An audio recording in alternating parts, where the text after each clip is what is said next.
आइए बात करते हैं विज्ञान से संबंधित कुछ सामान्य प्रश्नों के बारे में। अब आपके सामने आने वाला है स्क्रीन पर क्वेश्चन नंबर 1। तो देखते हैं कि पहला क्वेश्चन क्या है। तो क्वेश्चन नंबर 1 है, विज्ञान की खोज किसने की थी? उत्तर। दोस्तों, विज्ञान की खोज विलियम बबल नामक वैज्ञानिक ने 18वीं सदी में की थी और सर्वप्रथम विज्ञान के बारे में उन्होंने ही हमें बताया था।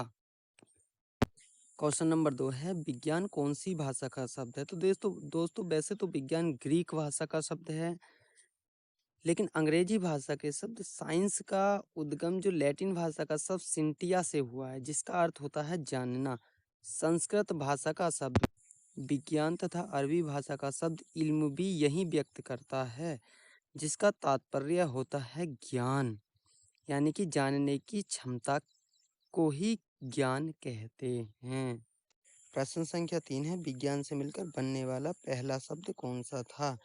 तो दोस्तों 19वीं सदी में विलियम बबल ने विज्ञान से वैज्ञानिक शब्द बनाया था और उन्होंने सर्वप्रथम वैज्ञानिक शब्द के बारे में हमें बताया। क्वेश्चन नंबर 4 है, विज्ञान का संधि विच्छेद क्या है? तो विज्ञान का संधि विच्छेद बी प्लस ज्ञान है। यहाँ बी का अर्थ एक विशेष प्रकार का तथा ज्ञान का अर्थ जानना होता है। दोस्तों प्रश्न संख्या 5 है, विज्ञान की परिभाषा क्या है? तो विज्ञान की परिभाषा वैज्ञानिकों ने अलग अलग अपने तरीके से दी है। तो देखते हैं, आइए विज्ञान की परिभाषा क्या है। प्रकृति में उपस्थित वस्तुओं के क्रमबद्ध अध्ययन से ज्ञान प्राप्त करने को ही विज्ञान कहते हैं।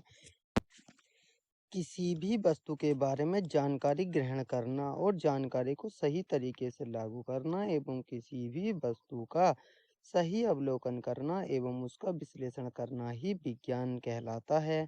विज्ञान वह व्यवस्थित ज्ञान या विधा है जो विचार, अवलोकन, अध्ययन और प्रयोगों से मिलती है, जो किसी अध्ययन के विषय की प्रकृति या सिद्धांत को जानने के लिए किए जाते हैं।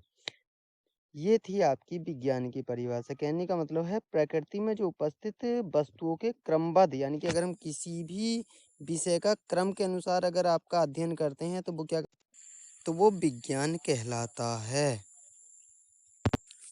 दोस्तों प्रश्न संख्या 6, विज्ञान की प्रमुख शाखाएं कितनी हैं?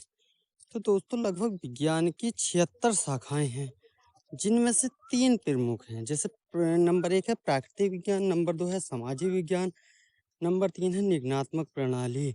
अब इसकी 76 शाखाएं कैसे हैं? तो दोस्तों देखो, जैसे हमें अगर खेती के बारे में पढ़ना होता है तो हमें एग्रीकल्चर यानी कि कृषि विज्ञान पढ़ते हैं।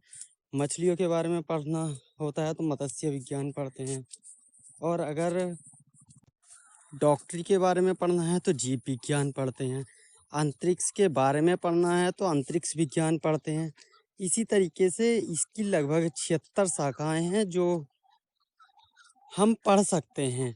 लेकिन 3 प्रमुख शाखाएं हैं, कौन कौन सी हैं? नंबर 1 है प्राकृतिक विज्ञान, नंबर 2 है सामाजिक विज्ञान और नंबर 3 है आपका निगमनात्मक प्रणाली। अब यहाँ प्राकृतिक विज्ञान की अगर हम बात करते हैं तो प्राकृतिक विज्ञान की भी 3 शाखाएं हैं।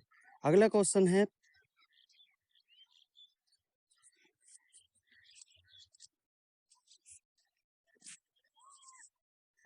क्या है और इसकी कितनी शाखाएं हैं? तो दोस्तों प्रकृति और भौतिकी दुनिया का व्यवस्थित ज्ञान या फिर इसका अध्ययन करने की कोई शाखा या प्राकृतिक घटनाओं का अध्ययन एवं उनमें आपसी संबंध ज्ञात करना ही प्राकृतिक विज्ञान कहलाता है। इसकी 3 प्रमुख शाखाएं हैं। नंबर 1 है भौतिकी, जिसे हम फिजिक्स बोलते हैं, नंबर 2 है रसायन, जिसे हम केमिस्ट्री बोलते हैं, और नंबर 3 है जीव, जिसे हम बायोलॉजी बोलते हैं।